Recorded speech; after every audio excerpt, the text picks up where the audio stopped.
Bismillahirrahmanirrahim. Assalamualaikum warahmatullahi wabarakatuh. Alhamdulillah wassalatu wassalamu ala rasulillah wa ala alihi wa sahbihi wa mawalah, amma ba'du. Pemirsa sahabat Nusantara yang budiman, bulan Ramadan ini disebut juga dengan Syahrul Quran, bulan di mana Al-Quran diturunkan, bulan di mana Al-Quran juga dibaca oleh banyak masyarakat. Memang Al-Quran adalah bacaan yang sangat penting untuk kehidupan kita bersama. Al-Quran sebuah bacaan yang menawarkan hudan, petunjuk. Akan tetapi petunjuk yang ditawarkan oleh Al-Quran itu tidak semuanya berurusan dengan logika kita, tidak semuanya berurusan dengan akal kita. Petunjuk Al-Quran juga ada yang berurusan dengan kalbu kita, berurusan dengan rasa. Dan petunjuk yang berurusan dengan rasa inilah yang justru jauh lebih penting daripada petunjuk yang berurusan dengan logika. Ketika masyarakat membaca Al-Quran, dia ngerti atau enggak ngerti makna Al-Quran, bukan berarti dia tidak akan mendapatkan petunjuk darinya. Karena ada sisi lain dari Al-Quran itu yang bisa dimanfaatkan, yaitu memberikan sentuhan rasa melalui bacaannya. Ada satu ayat yang menarik untuk kita perhatikan bersama. Suatu saat Rasulullah menerima wahyu, Rasulullah berkeinginan untuk mengulang karena takut kalau wahyu yang dia terima itu kemudian lupa dan seterusnya. Maka Rasul kemudian ingin bersegera membaca. Namun yang menarik, ketika Rasul ingin membaca dengan segera, itu justru ditegur oleh Allah. Allah menyatakan, la tuharrik bihi lisanaka lita'jala bih, inna alaina jam'ahu wa qur'anah, fa idza qara'nahu fattabi' qur'anah. Jangan tergesa-gesa menggerakkan lisanmu untuk membaca. Inna alaina jam'ahu wa qur'anah, ini sudah menjadi tanggung jawabku untuk memberikan pemahaman Al-Quran langsung masuk ke dalam dadamu. Maka kemudian Allah menyatakan, fa idza qara'nahu fattabi' qur'anah. Tunggu sampai aku selesai membacakannya, baru ikuti bacaan tersebut. Apa sebenarnya yang dikhawatirkan oleh Allah ketika Muhammad langsung membaca? Muhammad orang Arab, Al-Quran berbahasa Arab. Tentu tidak ada kekhawatiran sama sekali kalau Muhammad kemudian tidak bisa memahami. Akan tetapi ada hal lain yang tidak berurusan dengan makna, yaitu kaedah baca Al-Quran yang ini sama sekali tidak berurusan dengan makna. Kaedah tajwid yang sekarang kita kenal, meskipun dulu tidak dikenal sebagai sebuah disiplin ilmu tersendiri, tapi dia melekat kepada bacaan Al-Quran. Kaedah ini sama sekali tidak berurusan dengan makna. Seandainya orang membaca Al-Quran kemudian salah tajwidnya, itu tidak akan mempengaruhi makna. Hanya beda gunnah, ada ikhfa, ada idhar dan lain sebagainya. Itu tidak akan berpengaruh dengan makna. Akan tapi meskipun demikian, Allah menganggap ini penting. Membaca Al-Quran dengan berkaedah itu penting, padahal tidak ada hubungannya dengan makna. Apa yang ingin dicapai? Ternyata Dengan kaedah baca inilah kemudian Al-Quran memiliki keunikannya sendiri. Punya daya sentuh yang jauh lebih dalam, menyentuh langsung kepada qalbu manusia.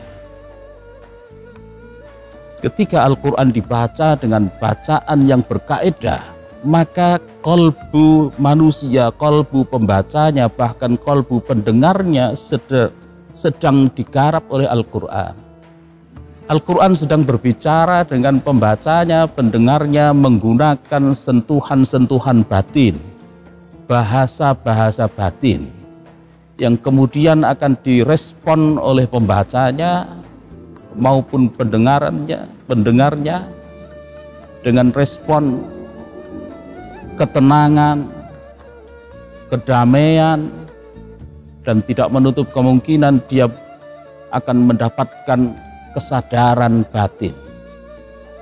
Kenapa demikian? Karena sesungguhnya di dalam diri manusia, setiap orang yang dihadirkan di muka bumi ini sebenarnya sudah ada ditanamkan oleh Allah file Al-Quran di dalamnya. File ini ditanamkan oleh Allah sebelum manusia diciptakan, sebelum wujud sebagai manusia yang melata di muka bumi ini.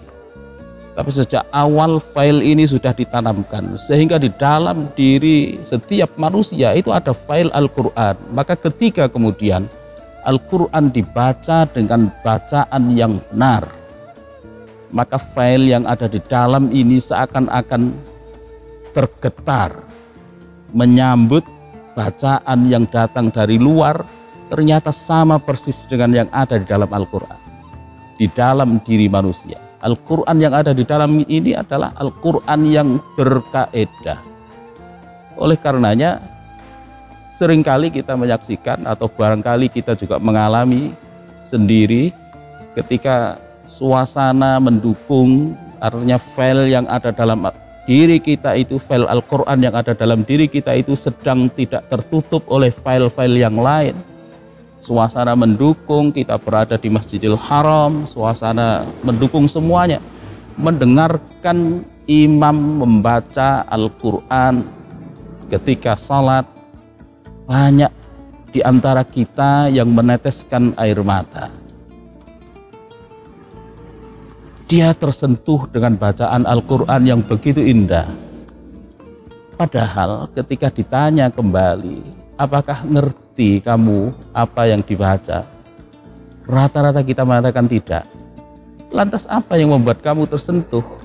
Itulah daya sentuh bacaan Al-Quran yang langsung menyentuh kepada sisi dalam, sisi rasa, kalbu manusia yang sedang digarap oleh bacaan Al-Quran. Berbeda dengan orang yang sedang mempelajari Al-Quran, mempelajari maknanya, mengkaji tafsirnya dan seterusnya. Orang ini sebenarnya sedang mempelajari Al-Quran dengan nalarnya, dengan otaknya, dengan logikanya. Dia akan mendapatkan petunjuk dari itu. Petunjuk yang bersifat irsyadi, petunjuk yang bersifat argumen-argumen, petunjuk yang bersifat ilmu pengetahuan. Tapi sekali lagi bahwa ilmu pengetahuan yang dimiliki oleh setiap orang tidak otomatis menjadikan seseorang terus menjadi baik. Banyak orang yang pinter tapi tidak benar. Kalau kita mau jujur, saudara-saudara kita yang sekarang berada di tahanan, berada di jeruji besi, penjara dan seterusnya. Kalau kita tanya, kenapa Bapak ada di sini? Apa Bapak tidak tahu kalau Bapak melakukan perbuatan itu adalah perbuatan salah? Tentu mereka semua akan mengatakan, enggak, saya paham benar bahwa yang saya lakukan ini salah. Tapi kenapa Bapak lakukan? Persoalannya hanya persoalan tidak tahan godaan, tidak mampu memanage hatinya. Pengetahuannya dia miliki, pengetahuannya dia kuasai benar. Ini benar, ini salah, ini baik, ini buruk, tahu benar semuanya. Tapi apa yang dia ketahui dengan logikanya, apa yang dia ketahui dengan ilmunya, dengan otaknya, itu tidak otomatis menjadikan orang menjadi baik. Justru sebaliknya, ketika kesadaran batin ada pada diri seseorang, maka orang itu akan menjadi baik. Inilah yang pernah disampaikan oleh Rasulullah, bahwa di dalam diri manusia ada segumpal darah yang apabila itu baik maka semuanya menjadi baik, dan apabila itu buruk maka semuanya juga akan menjadi buruk. Dia adalah hati. Al-Quran dengan bacaan yang benar ini akan memberikan sentuhan langsung kepada kalbu. Jadi membaca Al-Quran dengan nada-nada yang indah, dengan dengungan yang pas, dengan ketukan yang pas, ritme yang benar, itu sebenarnya batin pembacanya, bahkan batin pendengarnya sedang digarap oleh Al-Quran untuk dialirkan sesuatu yang lembut, rahmat dari Allah, bahkan boleh jadi sifat dari Allah masuk ke dalam dada seseorang, masuk ke dalam lubuk hati yang akan menimbulkan sebuah kesadaran yang kemudian orang ini meskipun dia tidak tahu secara harfiah arti dari setiap bacaan yang dia baca, akan tetapi sudah muncul kesadaran, oh ini pantas, ini enggak pantas. Dari mana? Sentuhan rasa. Oleh karenanya membaca Al-Quran dengan benar tetap menjadi sesuatu yang diutamakan oleh Allah. Bacalah Al-Quran dengan kaidah baca yang benar, karena itu akan membawa kebaikan untuk kehidupan kita. Wallahul muwafiq ila aqwamit thariq. Wassalamualaikum warahmatullahi wabarakatuh.